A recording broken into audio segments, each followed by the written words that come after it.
क्या सच में जब गंधर्वों का कौरव सेना के साथ युद्ध चल रहा था, उस समय दुर्योधन को बंदी बना लिया गया था? क्या ये भी सच है कि अपने सबसे घनिष्ठ मित्र को बीच युद्ध में ही छोड़कर कर्ण युद्ध भूमि से चले गए थे? क्या कर्ण ने उस समय मदिरा पान कर रखा था, या फिर युद्ध बीच में ही छोड़कर कर्ण अपना विजय धनुष लेने चले गए थे? क्या सच्चाई है गंधर्वों के साथ हुए उस युद्ध की? चलिए विस्तार से जानते हैं उस दिन आखिर हुआ क्या था। महाभारत के वन पर्व अध्याय 237 के अनुसार जब जुए में अपना सब कुछ गवा देने के उपरांत पांडव वन में निवास कर रहे थे, तो एक समय एक ब्राह्मण ने धृतराष्ट्र से पांडव किस प्रकार कष्ट में जीवन व्यतीत कर रहे हैं वे सब कह सुनाया। पांडवों का समाचार सुनकर धृतराष्ट्र को बड़ा खेद और चिंता हुई। राजा धृतराष्ट्र की सारी बातें सुनकर शकुनी ने दुर्योधन और कर्ण के पास जाकर ज्यों की त्यों कह सुनाई। उस समय कर्ण सहित शकुनी ने अवसर देखकर दुर्योधन से कहा, भरत नंदन, तुमने अपने पराक्रम से पांडव वीरों को देश निकाला देकर वनवासी बना दिया है। अब तुम स्वर्ग में इंद्र की भांति अकेले ही इस पृथ्वी का राज्य भोगो। महाराज, सुनने में आया है कि पांडव लोग द्वैत वन में सरोवर के तट पर वनवासी ब्राह्मणों के साथ रहते हैं। महाराज, तुम उत्कृष्ट राजलक्ष्मी से सुशोभित होकर वहाँ चलो। तुम्हें देखकर पांडवों को जलन होगी। तुम समृद्धिशाली हो और वे निर्धन हो गए हैं। तुम्हारी रानियां सुंदर साड़ियां पहनकर चलें और वन में वल्कल एवं मृग चर्म लपेटकर दुख में डूबी हुई द्रौपदी तुम्हें देखकर बार बार संताप करे। कर्ण की बात सुनकर राजा दुर्योधन को पहले तो बड़ी प्रसन्नता हुई, फिर वह दीन होकर बोला, कर्ण, तुम जो कुछ कह रहे हो वह सब मेरे मन में भी है, परंतु वहाँ जाने के लिए मैं पिताजी की आज्ञा नहीं पा सकूंगा। महाराज धृतराष्ट्र उन वीर पांडवों के लिए विलाप करते रहते हैं। वे पांडवों को हमसे अधिक बलशाली भी मानते हैं।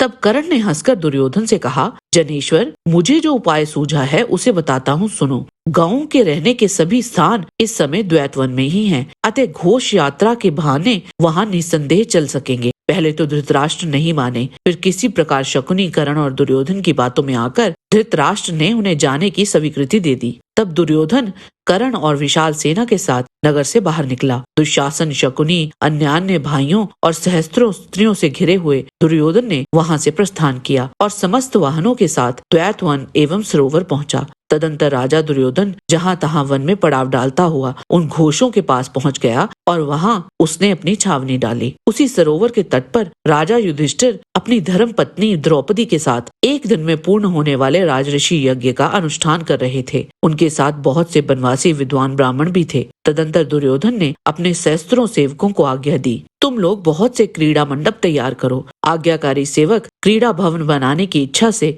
द्वैतवन के सरोवर के निकट गए। उस वन के द्वार पर पैर रखते ही उनको गंधर्वों ने रोक दिया। वहां गंधर्व राज चित्रसेन पहले से ही अपने सेवक गणों के साथ कुबेर भवन से आए हुए थे। अपने सेवकों का कथन सुनकर दुर्योधन ने सैनिकों को ये आदेश देकर भेजा कि गंधर्वों को वहां से मार भगाओ। दुर्योधन की ये बात सुनकर महाबली कौरव और उनके सहस्त्रों योद्धा उस समय गंधर्वों को रौंद कर बलपूर्वक द्वैतवन में घुस गए। उन सभी गंधर्वों ने राजा चित्रसेन से ये सारा समाचार निवेदन किया। ये सुनकर गंधर्व राज चित्रसेन ने समस्त गंधर्वों को आज्ञा दी, अरे इन दुष्टों का दमन करो। चित्रसेन की आज्ञा पाते ही सब गंधर्व अस्त्र शस्त्र लेकर कौरवों की ओर दौड़े। गंधर्वों को अस्त्र शस्त्र लिए तीव्र वेग से अपनी ओर आते देख वे सभी कौरव सैनिक दुर्योधन के देखते देखते चारों ओर भागने लगे। धृतराष्ट्र के सब पुत्रों को युद्ध से विमुख होकर भागते देख कर्ण ने वहां पीठ नहीं दिखाई और भारी बाण वर्षा करके सैकड़ों गंधर्वों को घायल कर दिया। गंधर्वों के मस्तक काट कर गिराते हुए कर्ण ने चित्रसेन की सारी सेना को क्षण भर में छिन्न भिन्न कर डाला। कर्ण के द्वारा ज्यों ज्यों गंधर्वों पर मार पड़ने लगी, त्यों ही त्यों वे सैकड़ों और हजारों की संख्या में वहां आकर एकत्रित होने लगे। इस प्रकार चित्रसेन के अत्यंत वेगशाली सैनिकों के आने से क्षण भर में वहां की सारी पृथ्वी गंधर्वमयी हो गई। तदंतर राजा दुर्योधन, सुबल पुत्र शकुनी, दुशासन, विकर्ण, उन सब ने गंधर्वों की उस सारी सेना का संहार आरंभ किया। तब गंधर्वों ने माया में अस्त्र का आश्रय लेकर युद्ध आरंभ किया। चित्रसेन की उस माया से समस्त कौरवों पर मोह छा गया और वे सभी सैनिक युद्ध छोड़कर भागने लगे। उस समय भी कर्ण अविचल भाव से उस युद्ध भूमि में डटा रहा। दुर्योधन, कर्ण और शकुनी ये उस सम्रांगण में यद्यपि बहुत घायल हो गए थे, तथापि गंधर्वों से युद्ध करते रहे। इस पर सभी गंधर्व एक साथ संगठित हो कर्ण को मार डालने की इच्छा से 100 तथा हजार का दल बांधकर रणभूमि में कर्ण के ऊपर टूट पड़े। कुछ गंधर्वों ने कर्ण के घोड़ों को यमलोक पहुंचा दिया और दूसरों ने सारथी को मार गिराया। गंधर्वों की संख्या कई हजार थी। उन्होंने कर्ण के रथ को तिल तिल करके काट दिया। तब कर्ण हाथ में तलवार और ढाल लिए अपने रथ से कूद पड़ा और विकर्ण के रथ पर बैठकर अपने प्राण बचाने के लिए उसके घोड़ों को जोर जोर से हाँकने लगा। गंधर्वों ने जब महारथी कर्ण को भगा दिया तब दुर्योधन के देखते ही देखते उसकी सारी सेना भी भाग चली। धृतराष्ट्र के सभी पुत्रों को युद्ध से पीठ दिखाकर भागते देखकर भी राजा दुर्योधन स्वयं वहीं डटा रहा।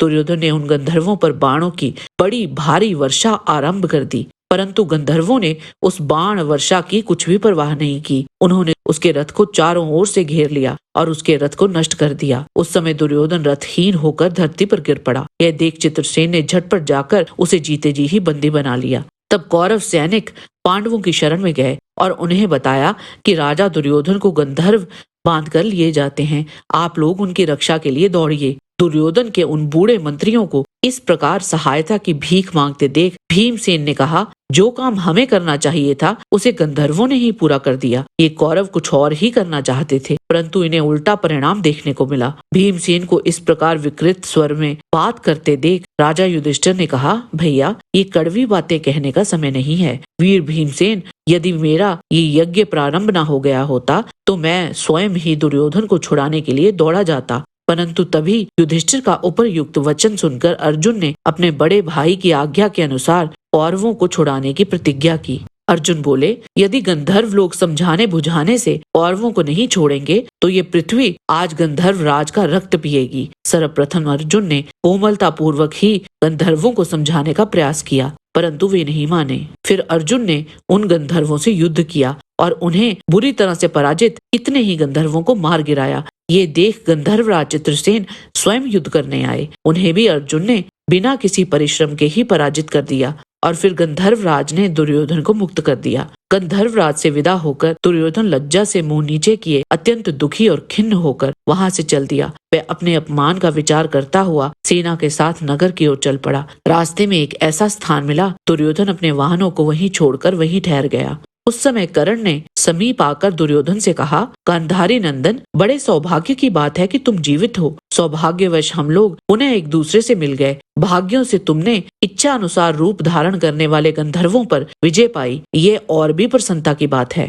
कुरुनंदन, मैं तो तुम्हारे देखते ही देखते समस्त गंधर्वों से पराजित होकर भाग गया था। बाणों के आघात से मेरा सारा शरीर क्षत विक्षत हो गया था। समस्त अंगों में बड़ी वेदना हो रही थी, इसीलिए मुझे भागना पड़ा। भारत, तुम लोग जो उस अमानुषिक युद्ध से छूटकर यहाँ स्त्री सेना और वाहनों सहित सकुशल तथा क्षति से रहित दिखाई देते हो, ये बात मुझे बड़ी अद्भुत जान पड़ती है। ये सुनकर दुर्योधन ने सिर झुका लिया और उसकी आंखें नम थी। उसने कर्ण को कहा, तुम इस वृतांत को नहीं जानते हो, इसीलिए मैं तुम्हारी बात का बुरा नहीं मानता। और तब उसने अपनी सारी आप बीती कर्ण को सुनाई कि कैसे वो युद्ध में डटा रहा और कैसे पांडवों ने आकर उसे मुक्त करवाया। दुर्योधन बोला, जिनका मैंने सदा निरादर किया तथा जिनका मैं सदा से शत्रु हूँ, उन्होंने मुझे छुड़ाकर जीवन दान दिया। इससे अच्छा तो मैं मृत्यु को प्राप्त हो जाता, परंतु यह निरादर बहुत बुरा हुआ। यदि गंधर्व मुझे मार देते तो पृथ्वी पर मेरा यश फैलता और अक्षय पुण्य लोक प्राप्त होते। अब मैं वापस राजा से जाकर क्या कहूँगा।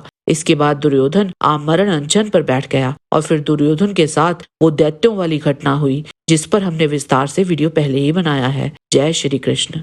आज के वीडियो में बस इतना ही। आशा करते हैं कि आपको हमारा ये वीडियो पसंद आया होगा। कृपया इसे लाइक और शेयर अवश्य करें। किसी भी प्रकार की त्रुटि के लिए आप सबसे क्षमा याचना करते हुए आपसे निवेदन है कि प्रेम पूर्वक परमपिता परमात्मा को मन में धारण करें और बोलें, वैदिक सनातन धर्म की सदा ही जय।